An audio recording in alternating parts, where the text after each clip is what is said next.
Monsieur le ministre vice-président du gouvernement de la Fédération Wallonie-Bruxelles, Madame le gouverneur faisant fonction, Madame la ministre vice-présidente des gouvernements de la Wallonie et de la Fédération Wallonie-Bruxelles, Monsieur le président du tribunal de première instance, Monsieur le vice-recteur, Monsieur le consul honoraire, Monsieur l'attaché d'ambassade, Monsieur le recteur honoraire, Monsieur le vice-recteur honoraire, Monsieur le commissaire du gouvernement, Mesdames et Messieurs les membres du conseil d'administration de l'université, Monsieur le premier vice-recteur, Madame et Messieurs les vice-recteurs, Monsieur l'administrateur, Madame la directrice générale, Messieurs les doyens, Mesdames et Messieurs les vice-doyens, Madame la secrétaire du conseil académique et présidente du conseil de doctorat, chers et chers collègues, Mesdames et Messieurs, en vos titres et qualités. C'est avec un plaisir particulier que je vous souhaite la bienvenue à cette double cérémonie, au cours de laquelle nous allons mettre à l'honneur 251 nouveaux docteurs de notre institution et attribuer 11 autres doctorats, honorifiques cette fois, à des personnalités éminentes. Je n'oserais affirmer que cette combinaison est spécifique à l'Université de Liège, mais elle n'est certainement pas courante. Pourtant, elle porte deux messages forts. D'une part, à nos jeunes docteurs, elle montre la voie et donne des exemples de ce que peut être l'impact d'une carrière de recherche. D'autre part, pour ceux que nous honorons, outre peut-être un léger élément nostalgique, elle rappelle que nous les admirons non seulement pour ce qu'ils ont réalisé, mais aussi pour tous ceux qu'ils ont formés et inspirés. Aussi, cette cérémonie souligne un rôle crucial de l'université, qui, au-delà de la transmission de savoir, est un lieu de création de connaissances, où la curiosité, l'envie de comprendre, l'imagination, le désir de créer et de contribuer à l'amélioration de notre monde sont nos moteurs. Nous allons dans quelques instants accueillir le cortège des nouveaux docteurs accompagnés de leurs doyens respectifs. Je vous souhaite de vivre pleinement cette cérémonie qui, au-delà de ses aspects formels, se veut un moment de réjouissance partagée.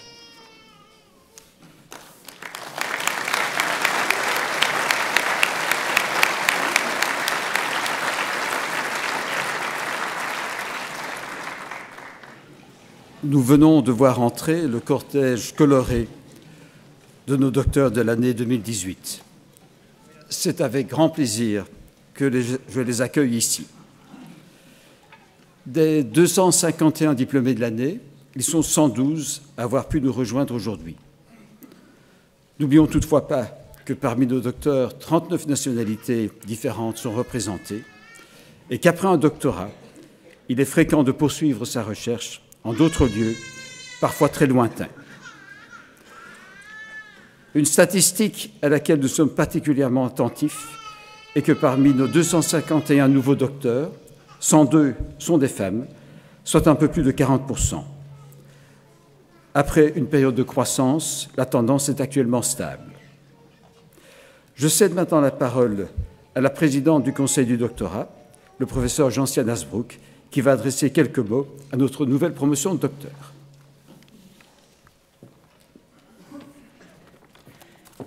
Cher docteur, félicitations, vous y êtes arrivé.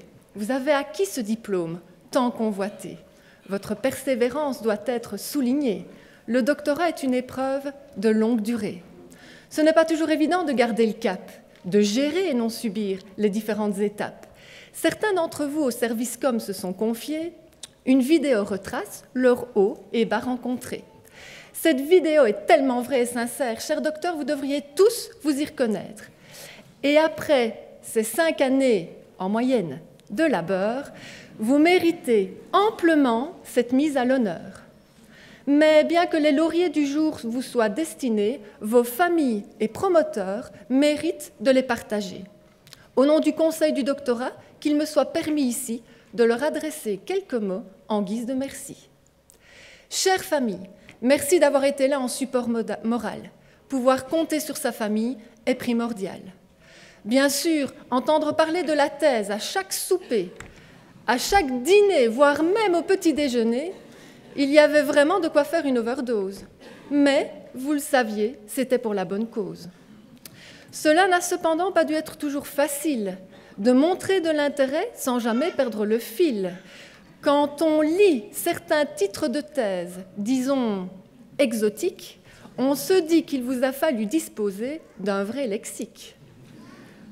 Ouf, certains ont bénéficié d'une version vulgarisée, présentée en 180 secondes, voire même dansée.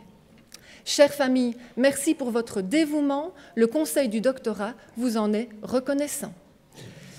Chers collègues, merci tout d'abord pour votre présence aujourd'hui.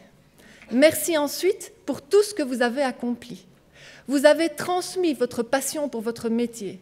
Vous avez partagé vos connaissances et vos deniers. Vous avez inséré ces jeunes dans vos réseaux. Vous les avez guidés, boostés, sortis de l'eau.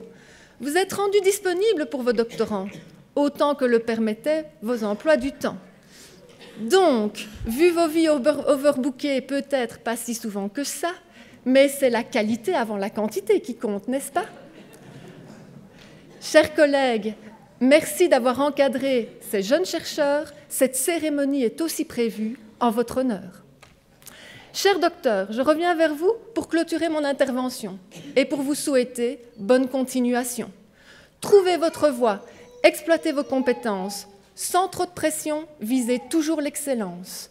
Et gardez en tête que votre alma mater serait ravie qu'un de ses alumni docteurs, au cours de sa vie, décroche un prix prestigieux, un Nobel ou équivalent. Imaginez le bond de l'Uliège dans les classements. Cher docteur, il est maintenant vraiment temps pour moi de conclure. L'Université de Liège vous souhaite un brillant futur.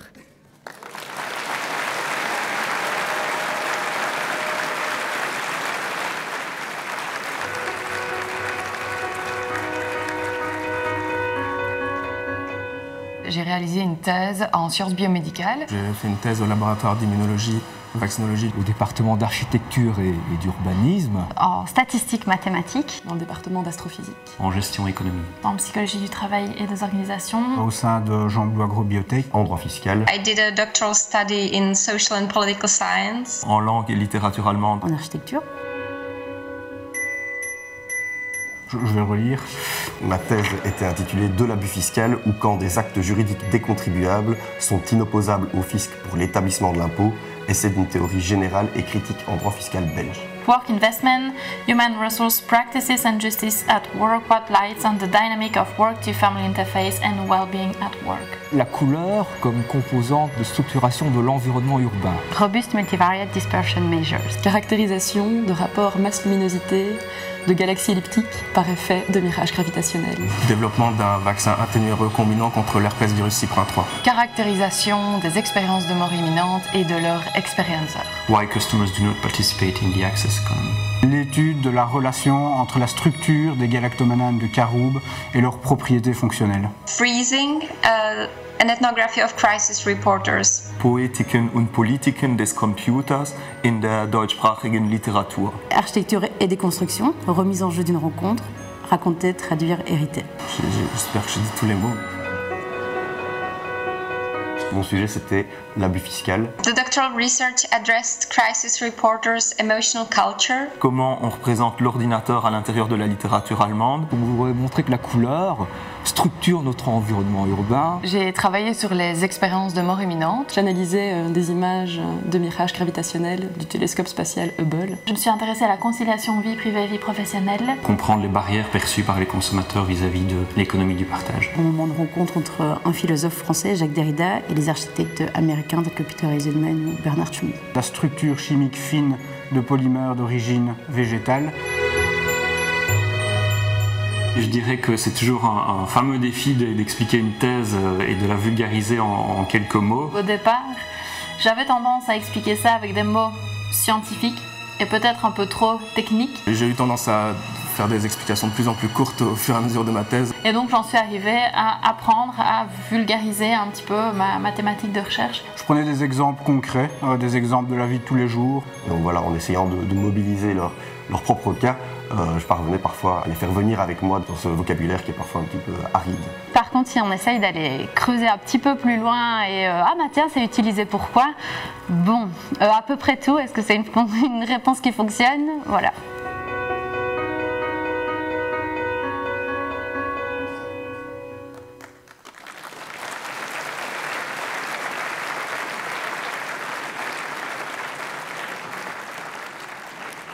Nous allons maintenant passer à la proclamation de nos docteurs et nous allons procéder dans l'ordre protocolaire des facultés.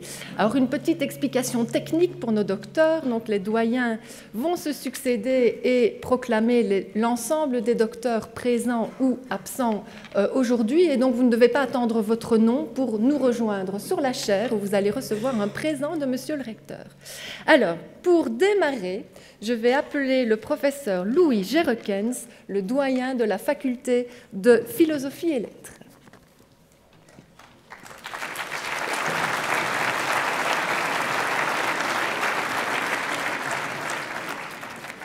Bonjour à toutes et à tous. J'ai le plaisir et la fierté de pouvoir vous présenter les docteurs de la faculté que nous tenons encore une fois à féliciter pour leur travail. Il s'agit de mesdames et messieurs Al-Kassoum Amadou Ghazali, Cristiano Amendola, Anissé Basiloua Nzouzi, Laurence Daubercy, Graziella Deleuze, Giuseppina Di Bartolo, Luca Di Gregorio, Bruno Dupont, Maxime Fabre, Vincenzo Fay, Émilie Gouin, Fabienne Gosset, Emmanuel Joly, Quentin Jouaville, Kevin Leloup, Fanny Laurent, Marta Luceno Moreno, Bianca Mertens, Hamid Reza Moin Ziaï, Aurore Mott, Richard Zeiverath, Dantes Sinkiza, Bernard Smet, Aurélie Thiebaud, Elena Georgiana Vintila et Sophie Wüstefeld.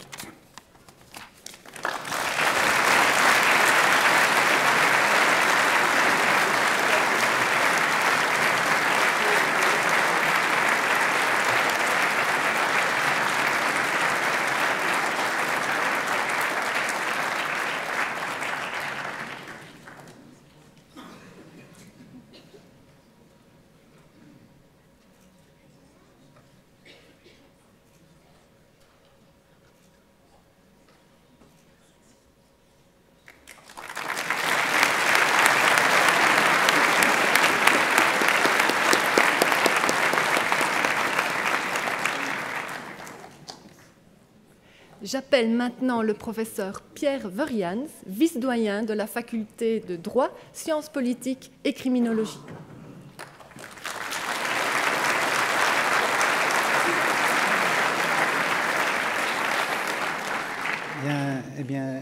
Les docteurs de la faculté de droit, de sciences politiques et de criminologie sont Madame Sophie André, Monsieur Alexis Bemba Bondom Mukele, Monsieur Jorge Marcos Ramos, Monsieur Gustavo Matiuzzi de Souza, Monsieur Émeric Nollet, Monsieur Damien Piron et Monsieur Jonathan Wildemersch. Félicitations à eux.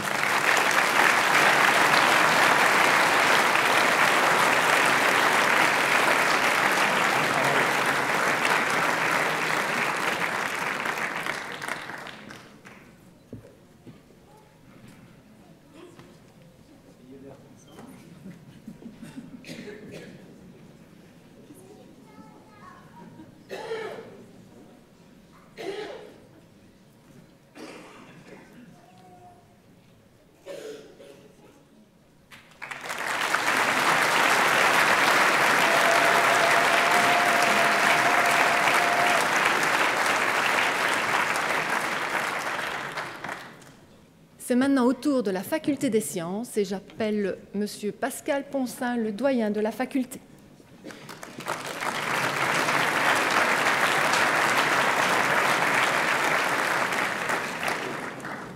Bonjour à toutes et tous. C'est avec plaisir que je vais vous proclamer les 54 docteurs de la faculté des sciences et je tiens à les féliciter d'avance. Alors, Stéphanie Hart, Walid Al-Karmo, Syrie, Daniela Amoroso, Italie, Mohamed Akil, Maroc, Alexandra Baclen Veloso, Xavier Baumans, Jean-Philippe Benitez, David Bergeman, Anil Kumar Barwal, Inde, Judith Bierno, Lorraine Brébant, Pauline Marie Chichirocco, Italie, Valentin Christians, Luc Cornet, Oscar Crasson, Simonea De Franco, Italie, Loïc de Meulenard, Antoine Denis, Florian Deveau, Yetkin Ozum Durgun, Turquie, Kofi Senan Etse, Togo, Sandro Yenen, Galien Grosjean, Jean-Raymond Nicolas Haller, Grand-Duché de Luxembourg, Maxime Hubert, Hélène Lajoux, France, Laura Lamère, Nicolas Lamborel, Ali Lamourou, Tunisie, Sophie Leclerc, Gilles Lequeux, Ludivine Libert, Sarah Martin, Laura Mathieu, Geoffroy Mélotte, Stéphane Monfils, Salvatrice Montalbano, Antoine Neven, Martial Noirom, Tanguy Orban.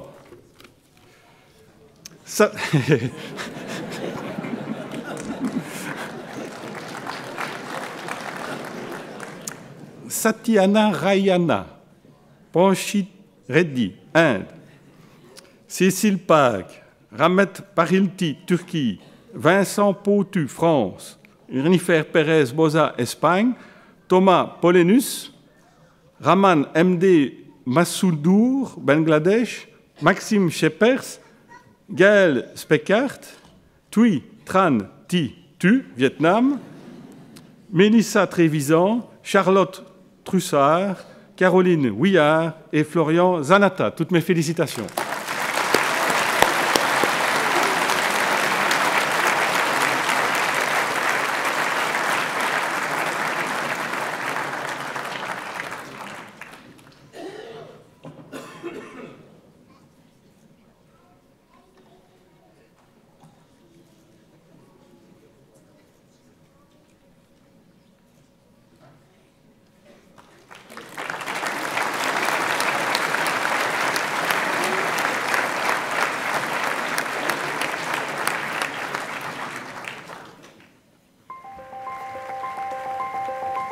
Bonjour à tous. Comme vous l'a dit Jérôme, il y a quelques semaines, je défendais ma thèse de doctorat en sciences spatiales. La vulgarisation scientifique, c'était vraiment très très important pour moi déjà, personnellement, mais aussi tout au long de la thèse.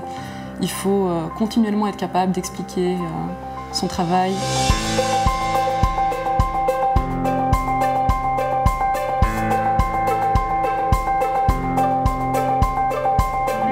Plusieurs façons de communiquer en fonction du public. Déjà même dans des conférences qui sont censées mêler des experts autour d'un même sujet, il y a déjà une espèce de processus de vulgarisation puisqu'on voit souvent des exposés où après 2 minutes on est complètement largué. Et donc ça, je trouvais que c'était un exercice déjà intéressant à faire, mais le plus intéressant, c'est justement de communiquer au grand public avec des concours comme ma thèse en 180 secondes, par exemple. Devriez-vous réellement faire confiance aux résultats de vos analyses médicales ? En effet, avec la multitude d'équipements de laboratoire qu'il existe sur le marché, comment peut-on évaluer leur fiabilité et surtout détecter les méthodes qu'il vaudrait mieux éviter ? Un énorme point positif, c'est que ça m'a permis de réfléchir beaucoup plus à, quand j'ai 2 minutes dans une conversation pour expliquer un peu mon sujet, qu'est-ce que je dis pour convaincre et ne pas barber après 10 secondes. C'est un exercice qui demande énormément de préparation. Il faut rephraser son discours de nombreuses fois, il faut le répéter. Quand on vulgarise, on ne peut pas aller dans les détails comme on le ferait si on en parlait à un collègue. Il faut vraiment aller à l'essentiel et donc c'est important de savoir dégager l'essentiel de sa recherche. Et ça, c'est pas aussi facile que ça en a l'air. Pour les prochaines années, je vais un petit peu me prendre pour l'inspecteur Gadget, mais c'est pour la bonne cause. Grâce à l'interférométrie radar, on peut mesurer la topographie d'une région et construire des modèles numériques d'élévation. Du sang à haute pression arrive dans les veines fragiles qui dès lors explosent et génèrent des hémorragies caractéristiques de la maladie. C'est-à-dire que ce sont des boîtes qui sont programmées pour faire une fonctionnalité bien spécifique. À quoi ça sert de communiquer sur sa recherche c'est aussi pour le développement de sa propre recherche, le développement ultérieur. C'est de tenir compte des différents points de vue, de valider certaines approches, certains concepts, un peu de les tester, dans ce cas-ci, dans le cadre de Liège Créative, les tester vis-à-vis des professionnels, et bien sûr, on en tire un très gros bénéfice et une très grosse plus-value. C'est la première fois que je fais ça avec Liège Créative. On ne sait jamais le public qui est en face de nous. Il faut toujours un peu s'adapter, évidemment. Non, je me suis rendu compte que ce n'est pas forcément un public qui maîtrise des termes très techniques au niveau de la science de la couleur, donc c'est sûr que là je reviens un peu à la vulgarisation, je reviens un peu, ici il faut peut-être avoir une approche un peu plus pragmatique, un peu plus professionnelle par rapport ici à ce public.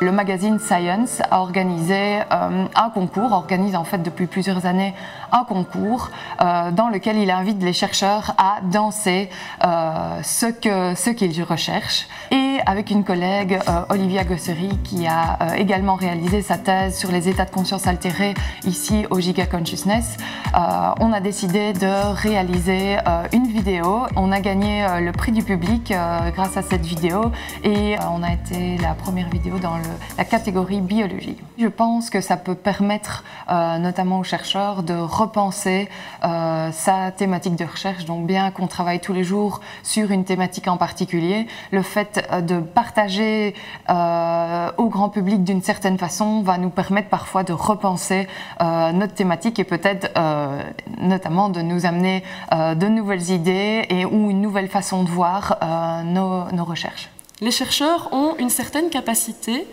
à écouter leur imagination, à l'entendre, à lui faire confiance. Ce qui m'a le plus plu dans le TEDx, c'est juste après la conférence, plusieurs personnes sont venues me voir en me disant que ça leur avait parlé, les films de science-fiction, que c'était très ludique comme manière d'amener la science et qu'au fond, c'est très important aussi de se rendre compte que les chercheurs, en fait, c'est aussi des gens qui ont de l'imagination et qui rêvent et que l'imagination, c'est souvent ce qui est à l'origine de l'innovation. C'est gai de revoir un petit peu la science, reprendre un peu des couleurs, en fait.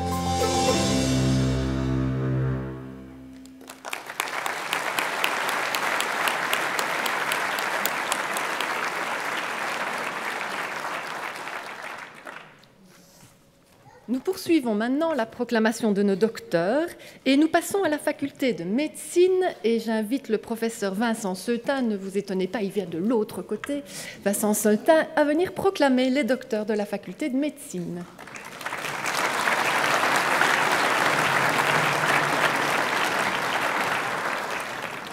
Bonjour à toutes et à tous. Je me dois d'abord d'excuser l'absence de Monsieur le doyen Vincent Doriot, qui n'a pas pu se joindre à nous, mais qui bien sûr se joint à toutes nos félicitations pour les docteurs de la faculté de médecine et même pour les autres. Donc la faculté de médecine est fière de proclamer ses docteurs de l'année 2018.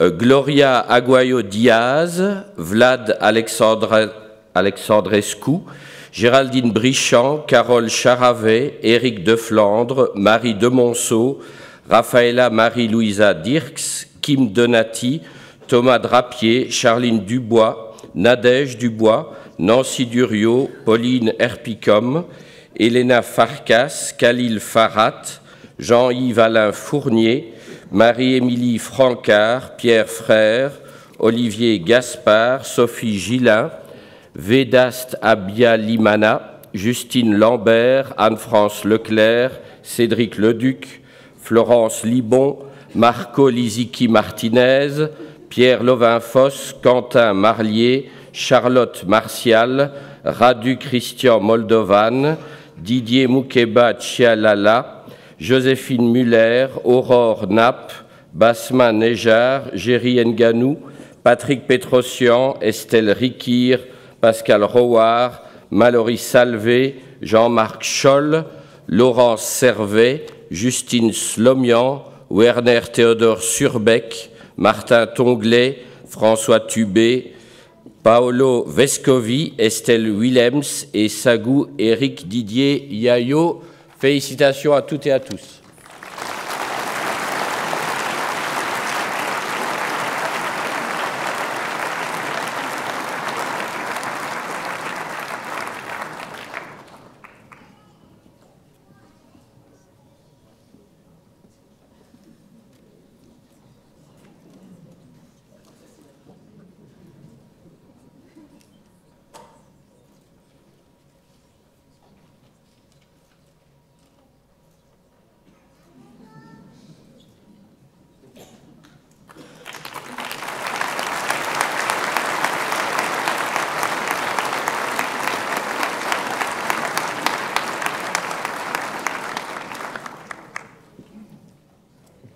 J'invite maintenant le professeur Éric Delay, doyen de la faculté des sciences appliquées, à me rejoindre pour proclamer les docteurs de sa faculté.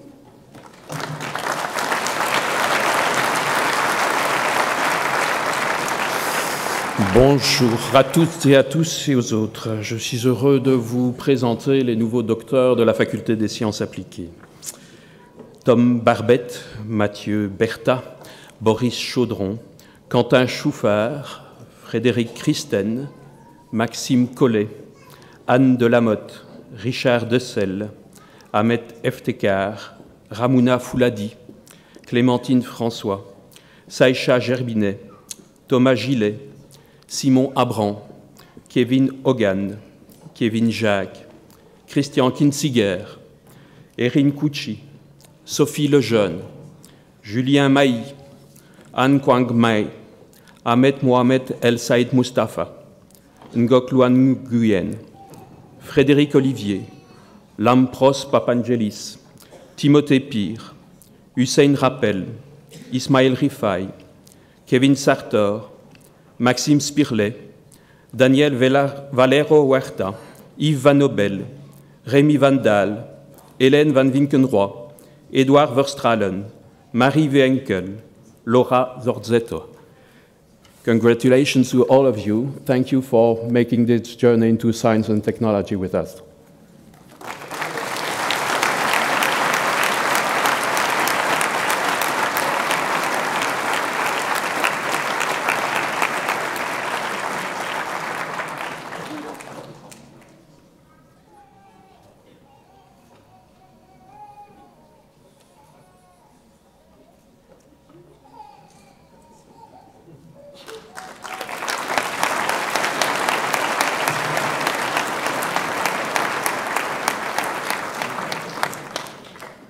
C'est maintenant au tour de la faculté de médecine vétérinaire et j'appelle le professeur Georges Daube, doyen de la faculté.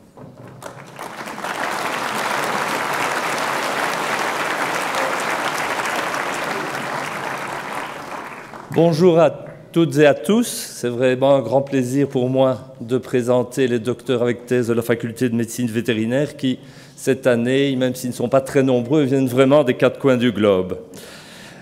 Sinan Abo Al-Shamlat de Syrie, Henri Bertrand de France, Maxime Boutier de France, Pedro Henrique Didimo Imazaki du Brésil, Semanu Robert Dognon du Bénin, Chad Simeon Arland de Nouvelle-Zélande, Maude Lebrun, Ludovic Martinel de France, Coc Tin Nguyen de Vietnam et Marcel Okoyi Mfumu Wotari du Gabon. Félicitations à tous.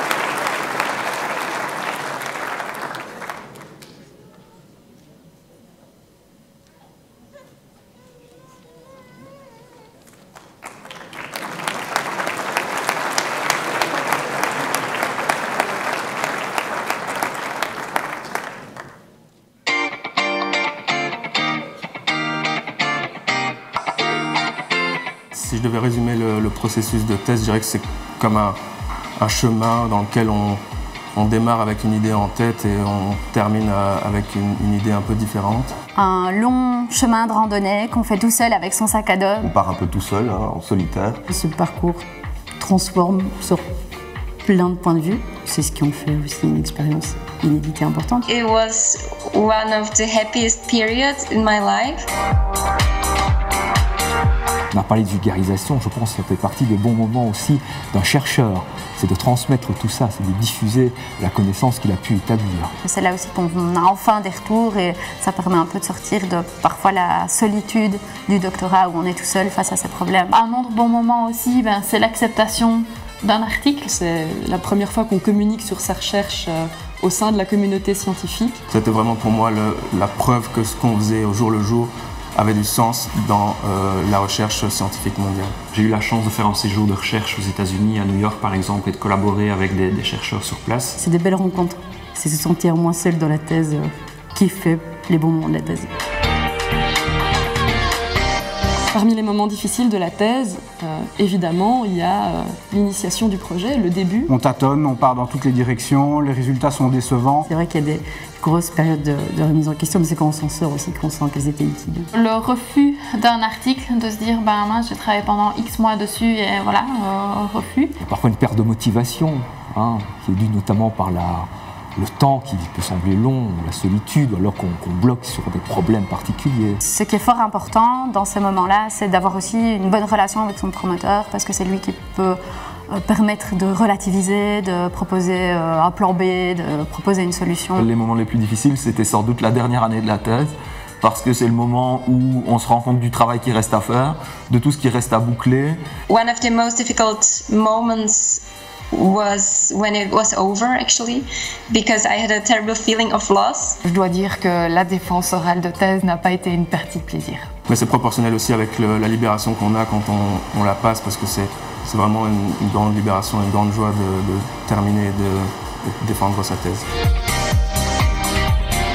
I learned how to write a really long text. Ce que la thèse m'a apporté, c'est d'abord une meilleure connaissance de moi. D'un point de vue personnel, ça apporte une certaine assurance parce que c'est à la fois une épreuve difficile et en même temps une épreuve où on est obligé de se forger soi-même ses propres outils de travail. J'ai aussi appris à gérer un projet du début à la fin, de la recherche de financement à la défense de thèse. À travailler en équipe et parfois à relever des défis tous ensemble. Ça apporte évidemment une certaine discipline, une certaine rigueur. On arrive à avoir peut-être un esprit synthétique, un esprit critique un peu plus développé. Remettre en question les connaissances scientifiques sur le sujet, certaines théories et autres, et finalement se poser toujours la question du pourquoi. To communicate with people and to be more tolerant to different experiences and different opinions. Ça m'a appris aussi à mieux connaître certains proches,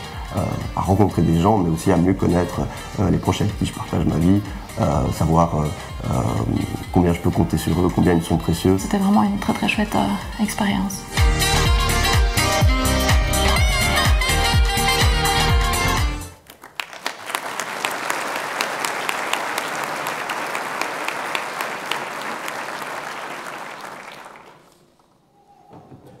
Et nous entamons maintenant la dernière série de proclamations.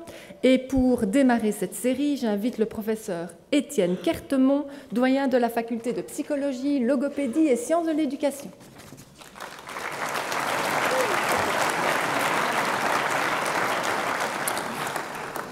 Alors j'ai le plaisir de proclamer maintenant les nouveaux docteurs de la faculté de psychologie, logopédie et sciences de l'éducation. Alors ce sera plus rapide et peut-être plus facile aussi que mes collègues, puisque nous avons cette année 5 valeureux nouveaux docteurs pour notre faculté. Et donc j'ai le plaisir de proclamer Audrey Babic, Sophie Kurt, Julie Laurent, Louis-Ferdinand Lespine de France et Émilie Schmetz.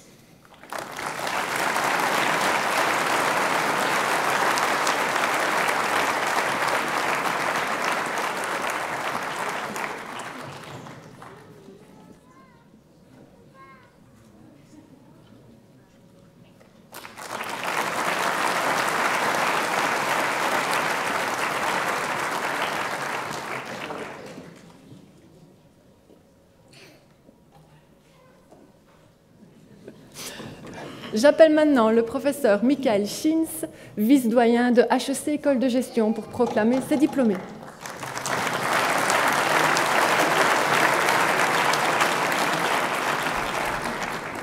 Bonjour à toutes et à tous. J'ai l'immense plaisir de pouvoir proclamer maintenant les nouveaux docteurs de HEC, l'école de gestion de l'Université de Liège. Mesdames et messieurs, Lama Alarda de Palestine, Giovanni Esposito d'Italie, Véronique François, Simon Azei, Stefano Michelini d'Italie, Oktofa Yuda Sudrajad d'Indonésie, Elisabeth Rodriguez Eck d'Espagne, Christine Taoufik, Égypte, Jean-Marc Vandenberg et Guillaume Xignès.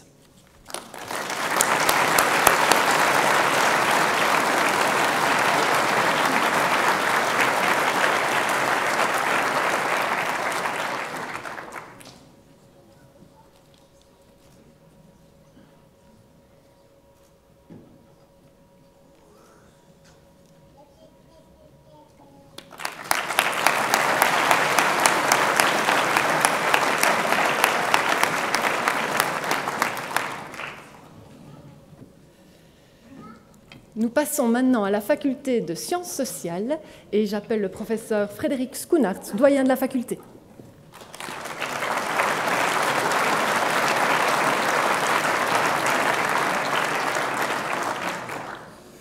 Bonjour à toutes et à tous. Je n'aurai pas eu besoin de la nuit pour apprendre ma liste par cœur, puisque cette année nous avons un docteur, une docteure. Je suis particulièrement heureuse qu'elle soit là, ça m'évite un moment de solitude pour la photo.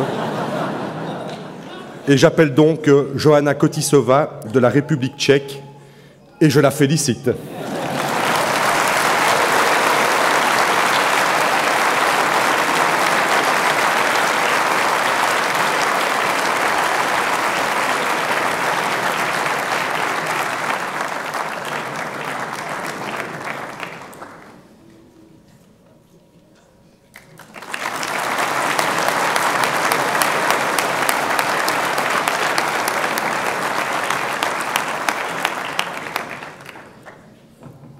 J'invite maintenant le professeur Frédéric Francy, doyen de Jean Blou Agrobiotech, à nous proclamer les diplômés de sa faculté.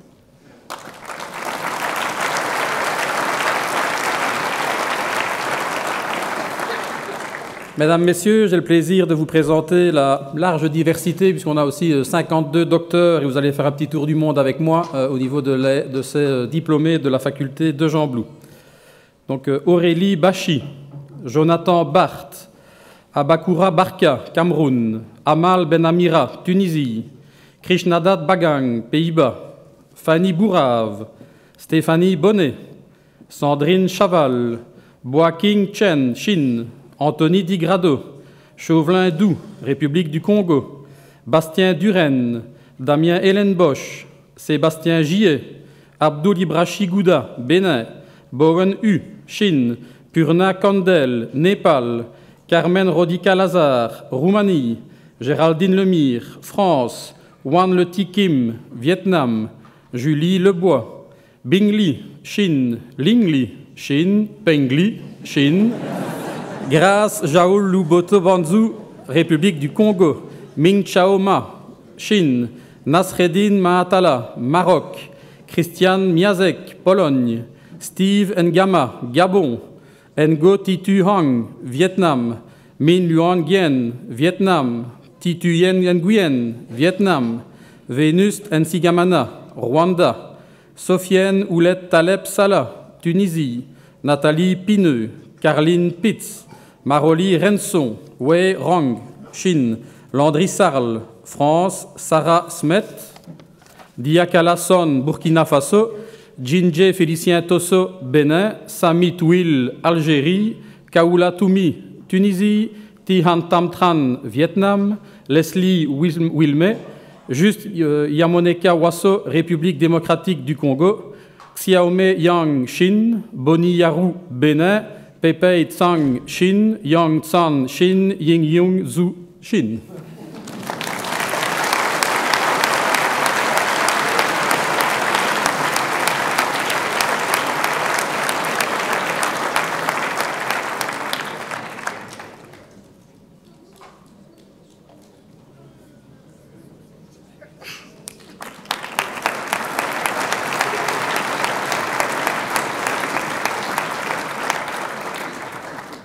Et nous arrivons à la dernière faculté, la faculté d'architecture, et j'invite le professeur Sylvie Jancard pour proclamer les diplômés.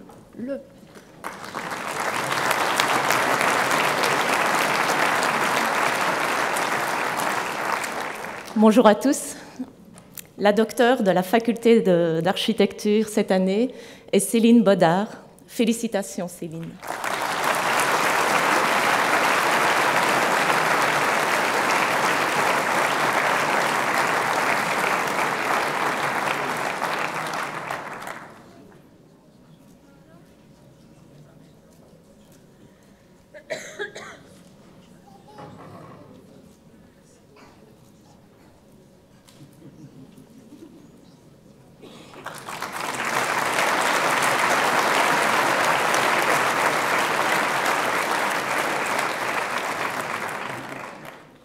À l'issue de cette proclamation, je voudrais bien sûr féliciter de nouveaux docteurs, mais aussi les informer. C'est tout à fait approprié aujourd'hui que, bien que le doctorat ouvre de très nombreuses portes, il y a maintenant un titre, cher nouveau docteur, qui ne vous est plus accessible. On peut faire une deuxième thèse de doctorat, mais un titre qui est plus accessible, c'est celui de docteur honoris causa de l'Université de Liège. En effet, nous n'aurons pas de propre docteur. Mais soyez toutefois rassurés, il y a de nombreuses autres institutions qui pourront vous octroyer ce titre. Un doctorat est un travail individuel, mais pour le réaliser dans de bonnes conditions, il faut être accompagné. Accompagné sur le plan scientifique par un promoteur, mais aussi par de nombreuses autres personnes. Un doctorant épanoui est un doctorant qui interagit. Accompagné sur le plan personnel, il n'y a pas de meilleur remède aux moments difficiles que des contacts chaleureux avec des proches. Je vous invite ainsi à applaudir avec moi nos nouveaux docteurs et tous ceux qui les ont accompagnés pendant leur parcours.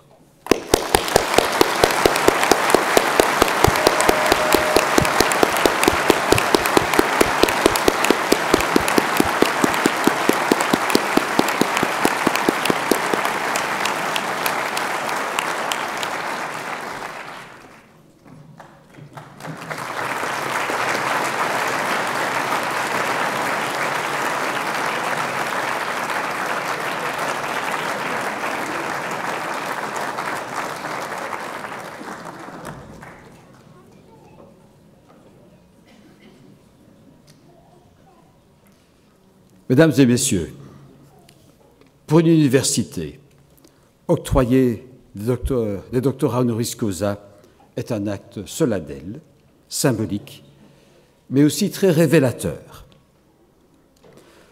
Nos docteurs honoris causa sont comme un miroir qui nous renvoie une image de nous-mêmes, ou du moins de ce que nous voulons être. Je vais brosser le tableau que je vois dans ce miroir. Mais avant cela, je voudrais souligner que les docteurs honoris causa que nous célébrons aujourd'hui ont été proposés en toute indépendance par nos facultés.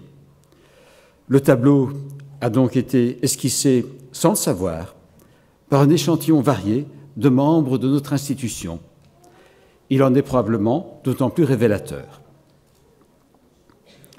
Dans ce miroir, je vois que nous accordons beaucoup de valeur à un parcours académique brillant, à la qualité des travaux scientifiques, au pont entre les disciplines et aux contributions de rupture qui remettent en cause notre façon de voir les choses.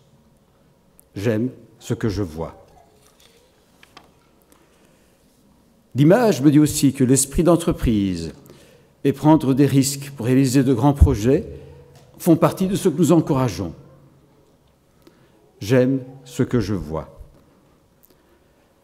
Regardant le tableau de plus près, je vois de très beaux détails. Regardez derrière les mots pour trouver une histoire qui nous aide à les comprendre. Décoder comment se forment les règles qui régissent nos sociétés et qui sont à la fois le reflet et le moteur de changements parfois perturbants. Utiliser les mathématiques pour analyser les signaux en passant de la physique à la biologie. Expliciter comment un signal ionique permet d'expliquer une maladie. utiliser des techniques d'imagerie médicale pour analyser des écoulements, dévoiler les mécanismes fondamentaux derrière des maladies et en dériver des traitements. Et tout cela nous fascine et nous passionne. J'aime ce que je vois. Poursuivant le parcours du tableau, d'autres superbes détails se succèdent. Élucider un syndrome mystérieux, entendre la musique, harmonieuse ou non, de l'économie, analyser nos sociétés et expliciter des idéalités cachées, oser suivre un chemin inattendu pour que chacun puisse découvrir le monde fascinant des animaux, voir tout ce qu'il y a derrière les paysages et les jardins. Autant de sujets qui font partie de ce que nous cherchons. J'aime ce que je vois.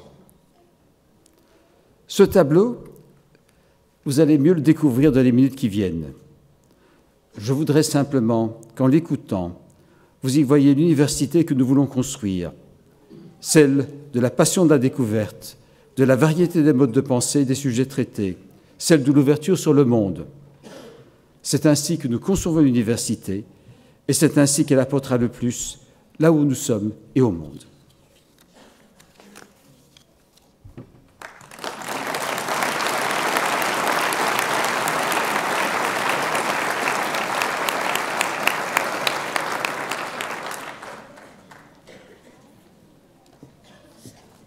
Et nous allons maintenant reprendre l'ordre protocolaire des facultés pour céder la parole un après l'autre à chaque parrain pour une présentation de leur docteur honoris causa. Et nous commençons donc à nouveau par la faculté de philosophie et lettres et j'appelle Madame Boutier qui va nous présenter Monsieur Chambon.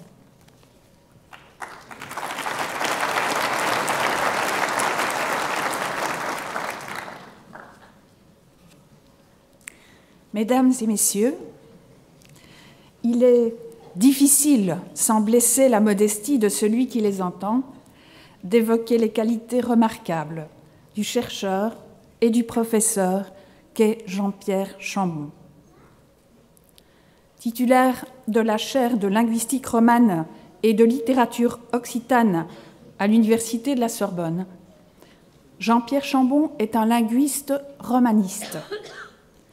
Il est plus particulièrement un étymologiste. L'étymologie consiste à reconstruire l'histoire des mots en se fondant sur tous les documents disponibles. C'est un art difficile, pratiqué par tous les grands romanistes, notamment Walter von Warburg, qui fonda et dirigea le plus grand dictionnaire du français, le Französisches Etymologisches Wörterbuch, ayant son siège à Bâle. Dès son engagement au sein de ce dictionnaire, Jean-Pierre Chambon a recueilli l'héritage du maître, tout en cherchant à l'approfondir et à le dépasser. Il s'agissait spécialement d'améliorer la critique des sources. L'étymologie, ainsi conçue, entre en dialogue avec la philologie, un dialogue critique qui vérifie l'exacte compréhension des textes, leur datation, leur localisation, leur attribution. En partant de ce socle, Jean-Pierre Chambon a inauguré une œuvre féconde, axée notamment sur l'exigence et sur les méthodes de l'étymologie, sur l'extension de cette exigence à des secteurs restés en retrait, comme l'étude des variétés du français, la reconstruction étymologique à l'échelle romane, l'étude des noms de lieux et des noms de personnes. L'étude des noms de lieux, en particulier, jette la lumière sur des pans méconnus de l'histoire de la langue et autorise le dialogue avec l'histoire tout court. Ample et puissante, l'œuvre de Jean-Pierre Chambon allie la minutie de l'analyse et la réflexion théorique et méthodologique. Elle est généreuse en tant qu'elle a permis la naissance et l'aboutissement de grands projets.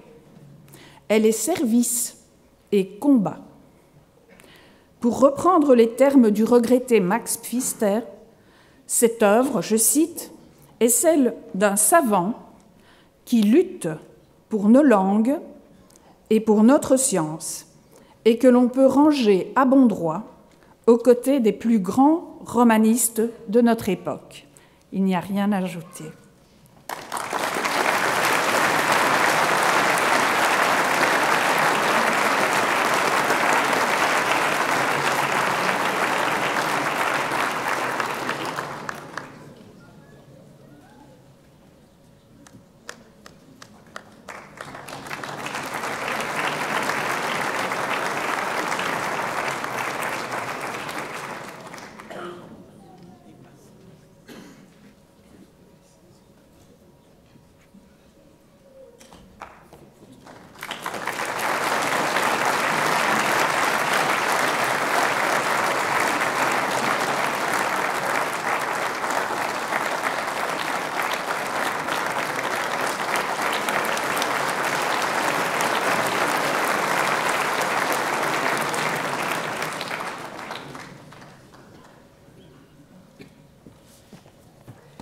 J'appelle maintenant Madame Keffer de la faculté de droit, sciences politiques et criminologie qui va nous présenter Monsieur Suppiot.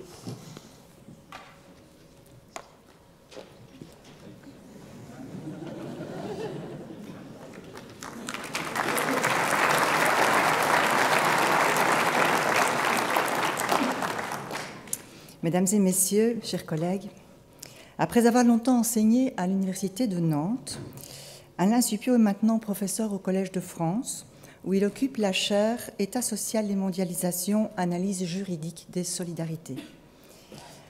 Alain Suppiot jouit dans le champ des sciences de l'homme d'un rayonnement scientifique tout à fait exceptionnel, non seulement pour ses travaux en droit du travail, en théorie du droit et en anthropologie du droit, mais aussi par son ouverture remarquablement documentée aux sciences sociales et par ses contributions déterminantes au débat d'idées.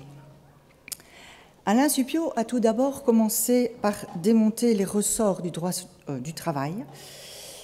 Face à l'effritement de la protection juridique des travailleurs et de l'État social comme conséquence de la globalisation économique et des crises qui la scandent, il a préconisé de penser à nouveau frais les droits qui découlent du travail.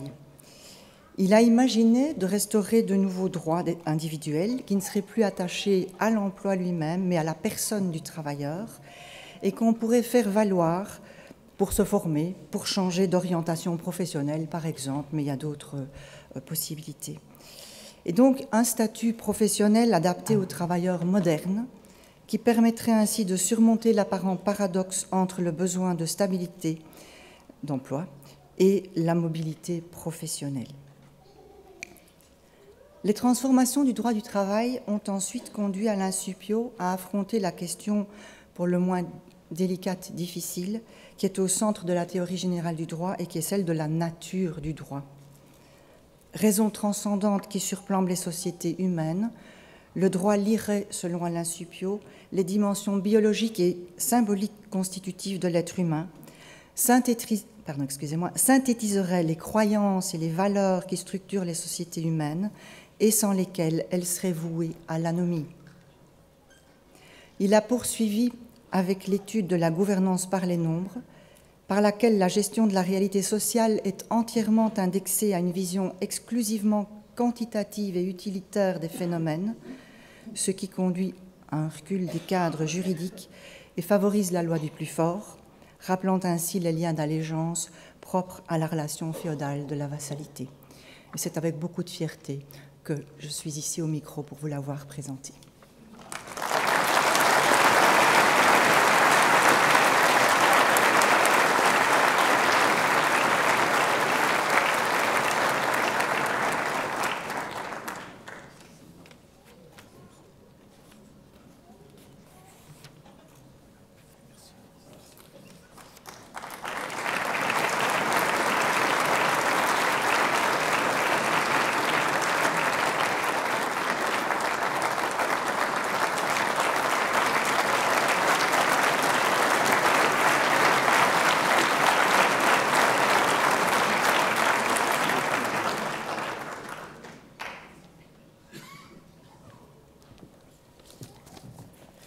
Nous passons à la faculté des sciences et j'appelle le professeur Samuel Nicolaï pour nous présenter M. Arnéodo, qui malheureusement n'a pas pu nous rejoindre aujourd'hui.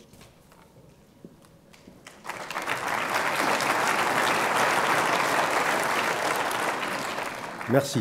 Donc effectivement, Alain Arnéodo n'a pas pu être présent aujourd'hui, mais il nous suit en direct normalement sur les réseaux sociaux. Donc c'est l'occasion pour moi de lui dire qu'on pense à lui en ces moments difficiles et de lui souhaiter beaucoup de courage. Donc je vais être très bref sur la carrière d'Alain. Vous savez lire aussi bien que moi. Donc en gros, il a reçu une formation de physicien théoricien à Nice dans les années 70. Sa spécialité, c'est plutôt les systèmes dynamiques, donc disons le chaos. Et il a beaucoup travaillé sur les ondelettes, où avec son équipe, à partir des travaux de Parisi et Frisch, il a mis au point la première méthode d'analyse multifractale avec une réelle portée pratique. Ensuite, il a appliqué ça à des signaux issus notamment de la biologie, en particulier l'ADN, et puis il a continué dans cette voie, délaissant quelque peu les sujets physiques pour la biologie. Si je devais résumer les spécificités d'Alain en tant que scientifique, d'abord je dirais que sa vision de la science est profondément ancrée dans l'interprétation physique qu'il peut en avoir. Il ramène toujours tout à une théorie physique. Il résume, schématise, extrapole à partir de visions parfois quelque peu étranges, mais toujours originales en tout cas. Sa seconde particularité, elle est plus facile à percevoir quand on regarde son parcours et quand on regarde ses publications. Il a de nombreuses publications, mais parmi celles-ci, on peut compter sur les doigts d'une main celle où il est le seul auteur.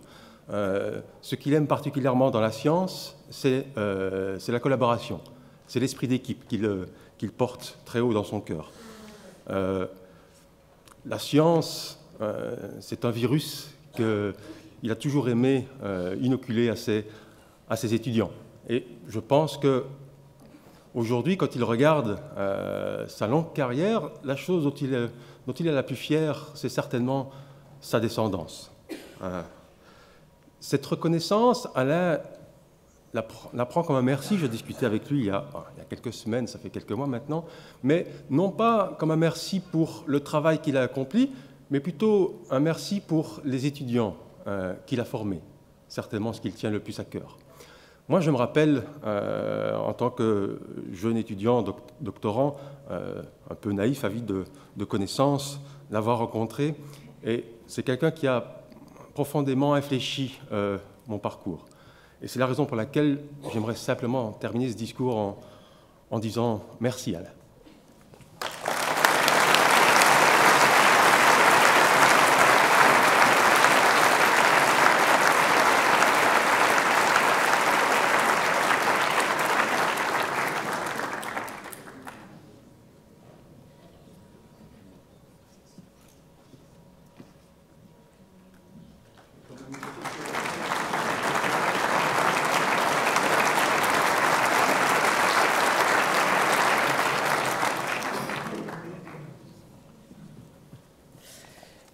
J'appelle maintenant le professeur Seutin de la faculté de médecine pour nous présenter M. Cattrall, qui malheureusement n'a pas pu non plus être des nôtres.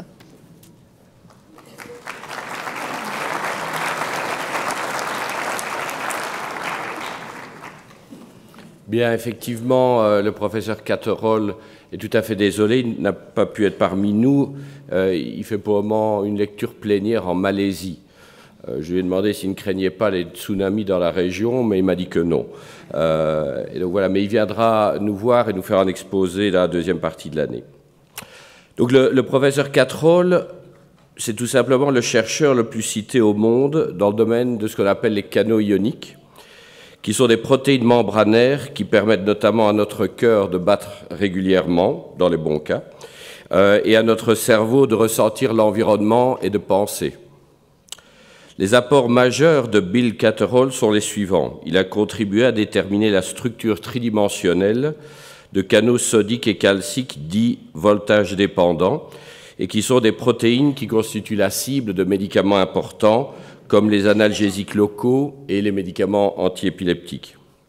Ces travaux ont également permis de comprendre dans le détail moléculaire comment ces médicaments interagissent avec leurs cibles.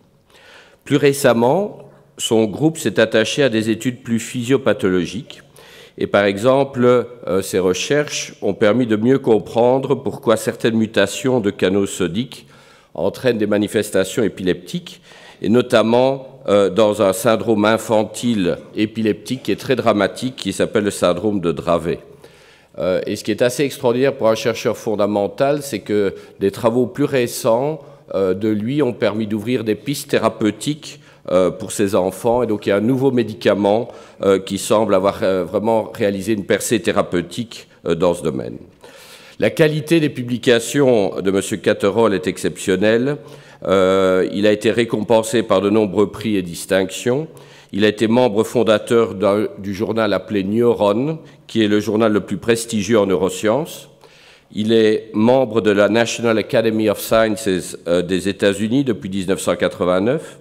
Il a été lauréat du K.S. Cole Award in Membrane Biophysics. Et il a en outre été élu membre de la Royal Society de Londres, ce qui lui fait très plaisir parce qu'il a des origines anglo-saxonnes. On n'est pas sûr qu'il va pouvoir retourner là-bas pour occuper sa place, mais il l'espère toujours. Au cours de son activité de directeur du département de pharmacologie, donc de la Washington University à Seattle, quelque chose qui est très sympathique, c'est qu'il s'est attaché à favoriser la pratique de la recherche de haut niveau par plusieurs chercheurs issus de minorités, ce qui constitue, je pense, une réalisation très noble. Vous savez, pour ceux qui fréquentent des congrès aux États-Unis, que la présence des minorités dans ces congrès est très faible. Et donc la plupart des premiers auteurs de ces derniers papiers sont des personnes issues justement de ces minorités. Et donc pour toutes ces raisons et bien d'autres, il me semble que l'ULiège peut s'honorer de compter à présent Bill Catterall parmi ses docteurs honoris causa. Je vous remercie.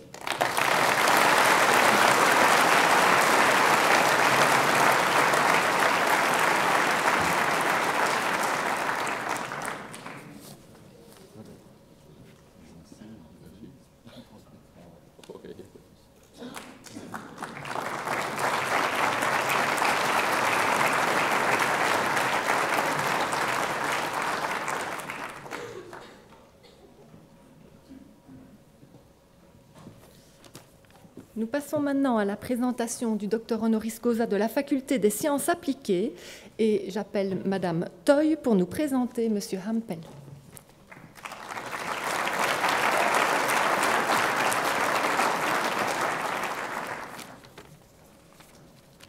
Mesdames et messieurs, chers collègues, c'est un réel honneur et un très grand plaisir pour moi de vous présenter Hugh Hampel. Hugh Hampel est professeur à l'université de Dresde. Mais il est également et surtout directeur de la division Experimental Thermal Fluid Dynamics du Helmholtz-Zentrum de Dresden-Rosendorf. Ces domaines de recherche sont multiples et peuvent sembler quelque peu disparates. Le génie chimique, le génie électrique, le génie nucléaire, la physique des radiations, la mécanique des fluides. Le point commun entre tous ces domaines est la compétence extrêmement pointue de Hugh Hampel dans la mise au point et l'exploitation d'outils métrologiques avancés utilisés pour la caractérisation d'écoulements complexes. Cette compétence résulte notamment d'un parcours académique relativement atypique. Diplômé en informatique, Hugh Hampel se tourne très rapidement vers d'autres horizons et se forme dans le domaine de l'ingénierie électrique et électronique, avant de réaliser une thèse de doctorat en génie biomédical. Il découvre ainsi progressivement les techniques de visualisation non invasives propres au domaine biomédical et les applique à la dynamique des fluides. Il s'intéresse en particulier à la tomographie assistée par ordinateur, et c'est d'ailleurs dans ce domaine que ses travaux ont conduit à une réelle rupture scientifique et technologique. Il a en effet mis au point un outil extrêmement performant, ultra performant, pour la caractérisation des systèmes en écoulement, la tomographie à rayons X ultra rapide. Le caractère exceptionnel de ces travaux se traduit par près de 17 brevets et plus de 250 publications. La technique est aujourd'hui utilisée en optimisation des procédés chimiques et thermiques, ainsi d'ailleurs pour des études beaucoup plus fondamentales en mécanique des fluides. Ces domaines sont très éloignés de la spécialisation initiale de Hugh Hampel en informatique, mais c'est sans nul doute cet écart et le chemin parcouru qui font toute la richesse de son approche et de ses travaux. La grande qualité de ses travaux, scientifiques et technologiques, et les nombreuses perspectives de collaboration, aussi bien en enseignement et en recherche qu'elles ouvrent, font du professeur Hampel une personnalité que l'Université de Liège est certainement heureuse, et tout à fait heureuse, de compter parmi ses docteurs honoris causa.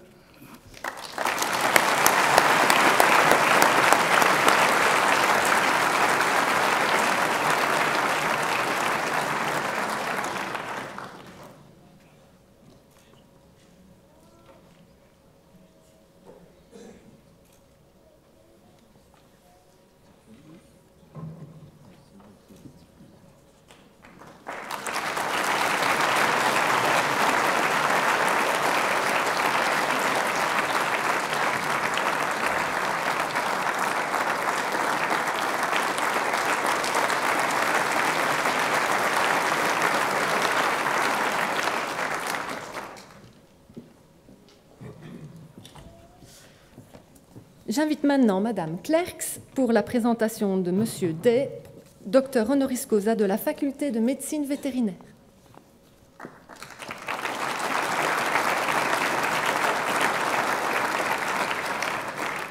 Merci. Mesdames, Messieurs, bonjour à tous et à toutes. J'ai l'immense plaisir de vous présenter Michael Day, qui est ici présent parmi nous. Michael Day est docteur en médecine vétérinaire. Il est diplômé de l'université de Murdoch en Australie, où il a effectué une résidence, donc une spécialisation en microbiologie et en immunopathologie. Et c'est en Australie, dans cette université, qu'il a défendu sa thèse de doctorat. Ensuite, il a rejoint l'Angleterre. Il a occupé des postes de postdoc à Bristol et à Oxford avant de rejoindre l'université de Bristol, la faculté de médecine vétérinaire de Bristol, où il a été professeur de pathologie vétérinaire. Il a été mis à la retraite en 2017, mais néanmoins, Michael est encore plus actif que par le passé. Il est professeur adjoint de pathologie vétérinaire à l'université de Murdoch en Australie. Il dirige un important laboratoire de diagnostic en Asie. Et il est notamment consultant aussi pour un laboratoire de pathologie aux États-Unis, à la Texas University. Donc il a un pied dans chaque continent, on va dire. Alors sa recherche s'est toujours focalisée sur les maladies à médiation immunitaire et les maladies infectieuses des petits animaux, donc des animaux domestiques comme les chiens et les chats principalement. À Bristol, dans son laboratoire, il a développé de très nombreuses techniques d'immunohistochimie et des techniques moléculaires qui étaient appliquées au diagnostic et à l'investigation de nombreuses conditions cliniques, principalement chez le chien et le chat. Ce sont des outils un peu particuliers, bien sûr. Et dans ce cadre, nous bénéficions depuis plus de 20 ans de son expertise et de son support continuel. Michael a supervisé plus de 20 thèses de doctorat. Il est intervenu pour plusieurs de nos thèses de liégeoises, on va dire. Il a publié plus de 330 articles. Il est également l'auteur ou l'éditeur de à peu près une dizaine d'ouvrages scientifiques bien connus des médecins vétérinaires. Il a reçu différents prix et distinctions nationales et internationales. Il est également éditeur en chef du Journal of Comparative Pathology. Il est membre du board de différents comités nationaux et internationaux et notamment, il est très actif. Il a exercé et il exerce encore des fonctions importantes au niveau de la WSAVA, qui est la World Small Animal Veterinary Association. Il a notamment présidé le Scientific Advisory and One Health Committee et il est encore directeur du Vaccination Guidelines Group, qui est un groupe très important. Il est encore invité dans ce cadre à participer à de nombreuses formations, non seulement dans différents pays d'Europe, mais dans tous les continents, aussi bien en Australie qu'aux États-Unis, mais également en Afrique, pour promouvoir ces vaccination guidelines. Et à ce titre, et ça c'est une phrase qui a été concoctée par mon collègue le professeur Étienne Thierry, qui est coparrain de la candidature de Michael Day, donc à ce titre, il joue un rôle majeur dans la mise en œuvre d'une vaccination raisonnée des animaux domestiques au niveau mondial, à une époque où il est indispensable de lutter contre l'avis des vaccinosceptiques par des arguments scientifiques rationnels. Je vous remercie.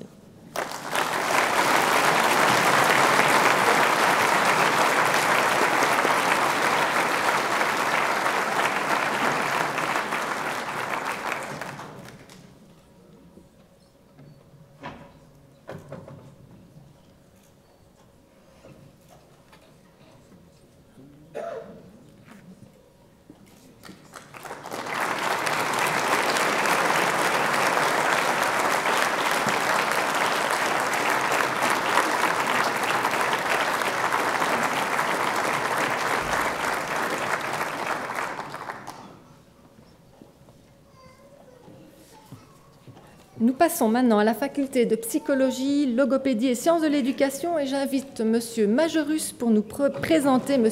Motron.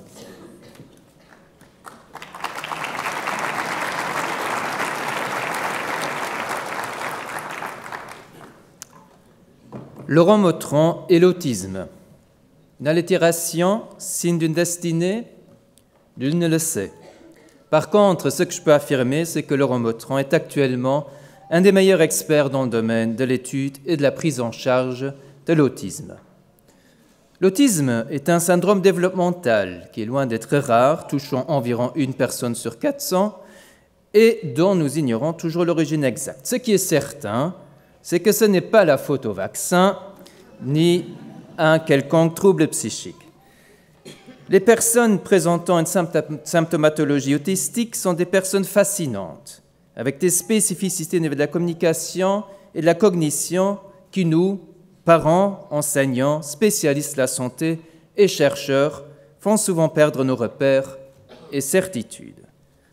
Laurent Motron a consacré sa vie à élucider ce mystérieux syndrome en décortiquant la manière dont les personnes avec autisme traitent les informations au niveau cognitif et cérébral. Il a développé le Enhanced Perceptual Functioning Model de l'autisme, un modèle neurocognitif des plus influents pour la compréhension des particularités de la perception des informations visuelles et auditives. Mais Laurent Motron ne s'est pas limité à la recherche fondamentale. Étant au départ médecin, il n'a jamais cessé de faire bénéficier ses patients de l'avancement des connaissances théoriques. D'une part, en poursuivant une activité clinique intense à côté de son travail académique et scientifique. Il a notamment fondé la clinique spécialisée de l'autisme et des troubles envahissants de développement à l'hôpital Rivière-des-Prairies de Montréal. D'autre part, Laurent Motron a contribué à la validation de nombreuses méthodes d'évaluation et de prise en charge de l'autisme, ainsi qu'à la vulgarisation scientifique de ces méthodes. Laurent, ta carrière témoigne d'une complétude exceptionnelle, et c'est avec un plaisir immense que nous te proposons le titre de docteur honoris causa de l'Université de Liège.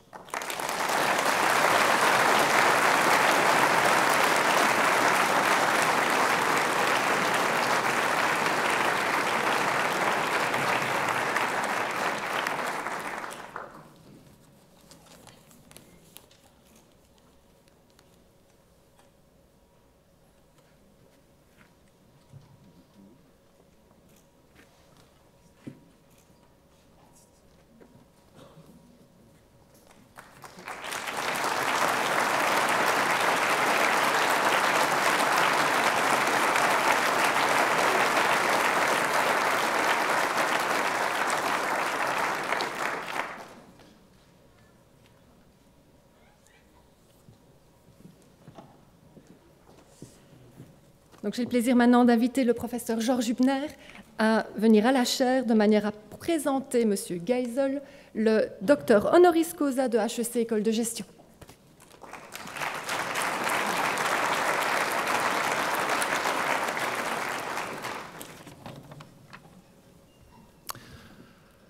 Pour comprendre Eric Geisel, il faut visiter son site web de la University of North Carolina. 2 images y symbolisent sa vision de la science. La première représente le clavier d'un piano et la répartition en fréquences de divers instruments et bruits par rapport à celui-ci. L'autre image représente des lingots d'or gravés du nom Midas. Qu'est-ce que cela nous dit du professeur Geisel? D'abord qu'il est un passionné et fin connaisseur de musique classique, principalement du piano, et que cette passion a inspiré ses thématiques de recherche dans le domaine de l'économétrie financière. Ensuite, qu'il a pu traduire ses intuitions musicales pour répondre concrètement à une problématique fondamentale de l'économie: le traitement des données disponibles à des fréquences différentes. C'est MIDAS, pour Mixed Data Sampling. Enfin, il n'a pas fait exprès, tel le roi phrygien. Il a le don de transformer bien des choses en or. On lui doit des contributions scientifiques majeures dans les domaines notamment de l'économétrie des séries temporelles en finance, mais aussi dans l'étude de la prime de risque sur les actions ou encore de la prédiction des données financières. Mais il inspire aussi des vocations. Ainsi, suite à son intervention lors d'une soutenance de thèse en sciences mathématiques à l'Université de Nice, je me souviens que l'impétrant a été tellement impressionné qu'il a décidé de recommencer un second doctorat en finance cette fois. Last but not least, Eric a beau être résident états-unien, il demeure l'un de nos plus fervents citoyens belges. Il mène de nombreux projets de recherche avec des universités et centres de recherche de notre pays et fait tout ce qu'il peut pour y soutenir la recherche scientifique et le progrès en termes de technologie financière. Avec succès, puisqu'il tire vers le haut de nombreuses initiatives. Oui, à l'instar de ce que fit Midas, nous dorons au contact d'Eric Geisel, mais à la différence de Midas, notre dorure profite à toute la société. Félicitations, Eric.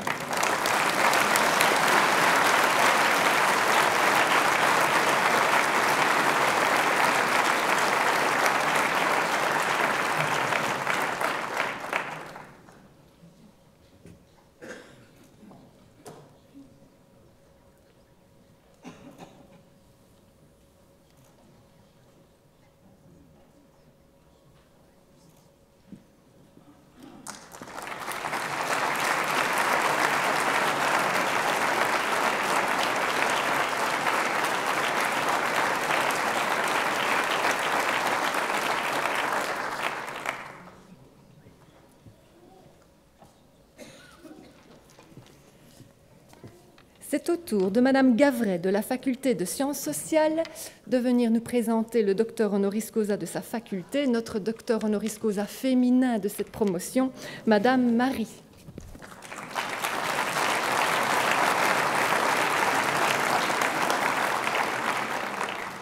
C'est un grand honneur de vous présenter Catherine Marie, directrice de recherche émérite au CNRS. Ces champs de recherche s'inscrivent à l'intersection entre la sociologie de l'éducation, du travail et du genre. Ces publications occupent une place centrale dans la recherche sur les femmes dans les professions hautement qualifiées.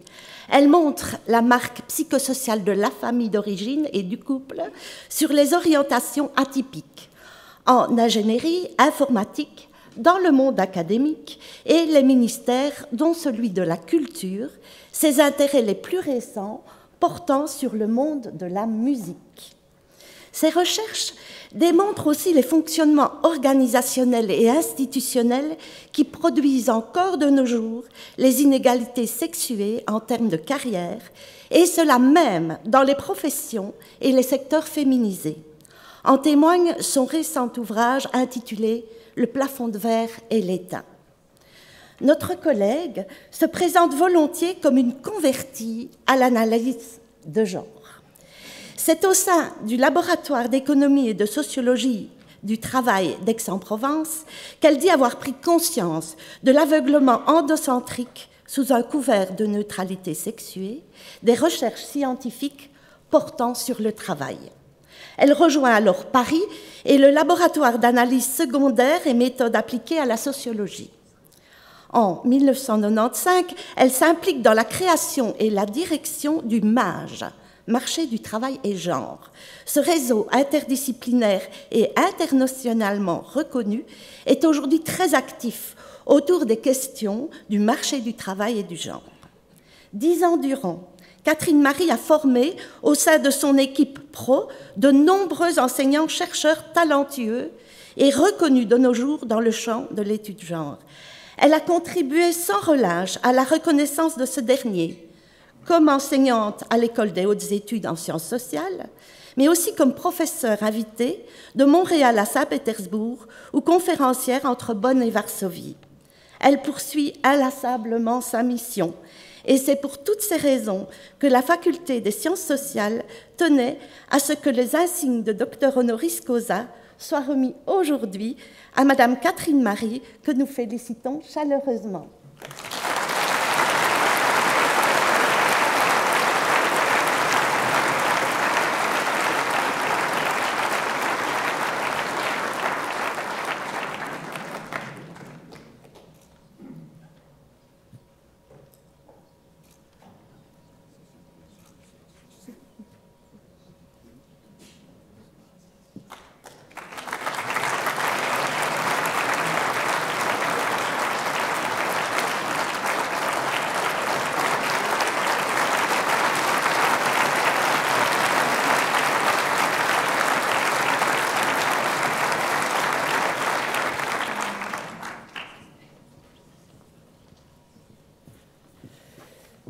C'est maintenant au tour de M. Mailly de la faculté agrobiotech de me rejoindre ici, de manière à nous présenter M. Dombe.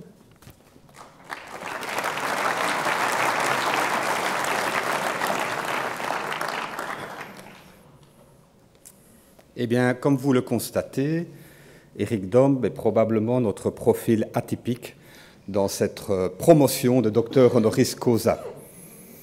Alors pourquoi, en effet, Éric Dombe, avocat de formation, entrepreneur passionné, reçoit-il les insignes de docteur honoris causa en lien avec une faculté tournée vers l'ingénierie biologique pour un ensemble de valeurs qui nous ont été exposées par...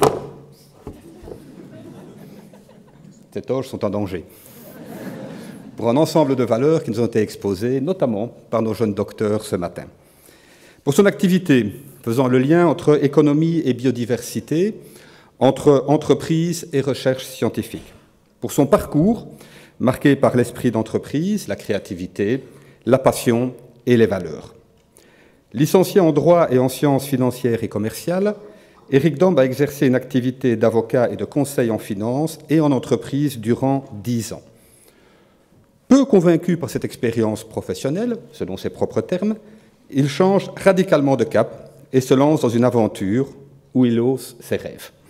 En 1994, il crée le projet Paradisio, devenu Peridaisa, un jardin ornithologique et botanique pensé avec l'appui du directeur scientifique du Walsrode Bird Park.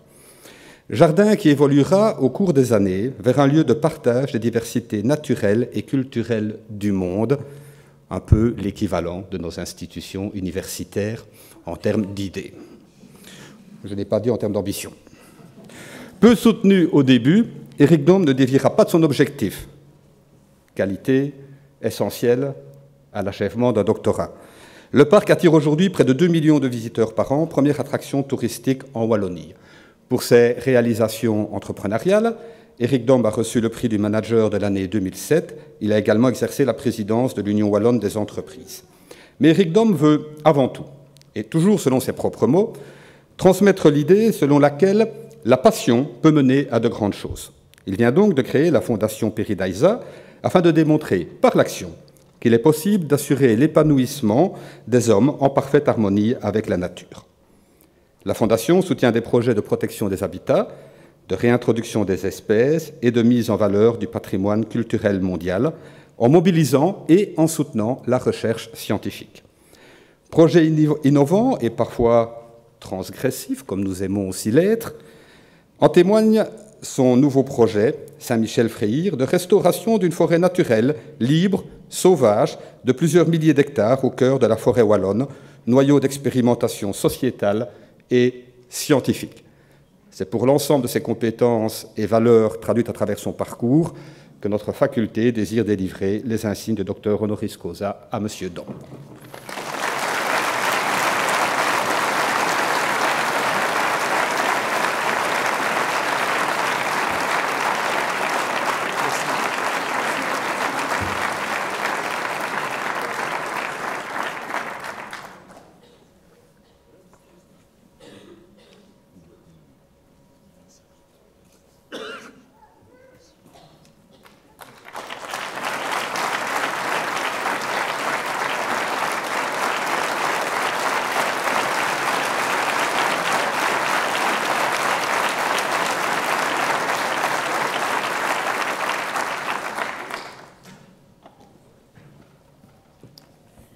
Et nous en arrivons à la dernière faculté, et donc j'appelle Madame Occhiuto pour nous présenter Monsieur Zagari, docteur honoris causa de la faculté d'architecture.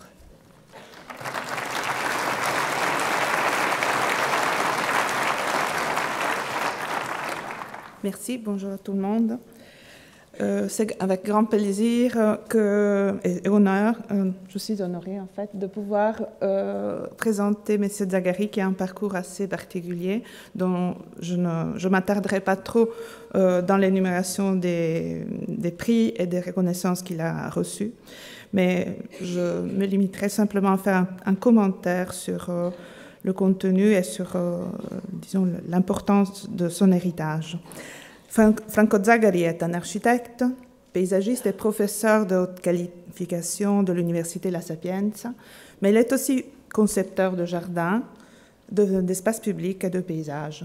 Tous ces projets, ces collaborations sont issus de l'observation des interrelations continues entre hommes et son milieu. Chercheur engagé, ouvert et clairvoyant, Zagari a construit un parcours de connaissances aux marges de l'architecture, en la réinterrogeant pour dépasser la fixité et parfois l'immobilisme souvent imposés par les mondes à la fois professionnels et scientifiques. Le jardin comme laboratoire, le voyage comme stratégie de connaissance et l'observation et l'interprétation comme outil d'action sont les fondements d'un engagement et d'un combat mené pour réveiller l'intérêt à la qualité des paysages, qu'il reconnaît comme un bien prioritaire, voire comme une émergence politique. Expérimenté, observé, étudié et cherché par le dessin, en endossant la responsabilité de la transformation des qualités spatiales, à reconstruire sont les conditions initiales de toutes ces formes d'écriture, écriture scientifique, littéraire, politique, contextuelle et de projet. Texte, contexte et inscription spatiale sont ainsi les archi-écritures qu'il maîtrise et développe de manière créative afin de donner corps aux mutations de matériaux architecturaux et paysagers. Considérer le projet comme un processus argumenté permettant de voir apprivoiser et transformer le monde en conjuguant le vivant avec l'effervescence toujours créative, porteuse d'émerveillement et l'attention aux matériaux stimulant la perception est la première leçon que Franco Zagari nous donne. De son engagement à donner lieu et corps à des visions prospectives, renouvelant l'action architecturale, nous retirons l'importance d'agir pour l'affirmation d'une architecture en prise directe avec les mutations et les qualités paysagères de son temps. Parfaitement capable à se reprojeter vers le futur et sachant offrir aux communautés avec lesquelles elle interagit sa capacité à prospecter librement les qualités pour des milieux à venir. C'est pour toutes ces raisons que la faculté d'architecture est heureuse, honorée de conférer le titre de docteur honoris causa à M. Zagari.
Au terme de cette cérémonie, j'aimerais remercier celles et ceux qui l'ont rendu possible. Madame Gentiane Asbrook, qui assurait à la fois les missions de secrétaire du conseil académique, de présidente du conseil du doctorat et de maître de cérémonie. Le service des affaires académiques, le service du protocole, l'administration recherche et développement et plus particulièrement le service doctorant, le service de communication, l'administration des ressources immobilières, le personnel des amphithéâtres de l'Europe. Je remercie également le brillant pianiste Jean Dupont qui a superbement assuré les pauses musicales de cette cérémonie et je vous propose de l'applaudir avec moi.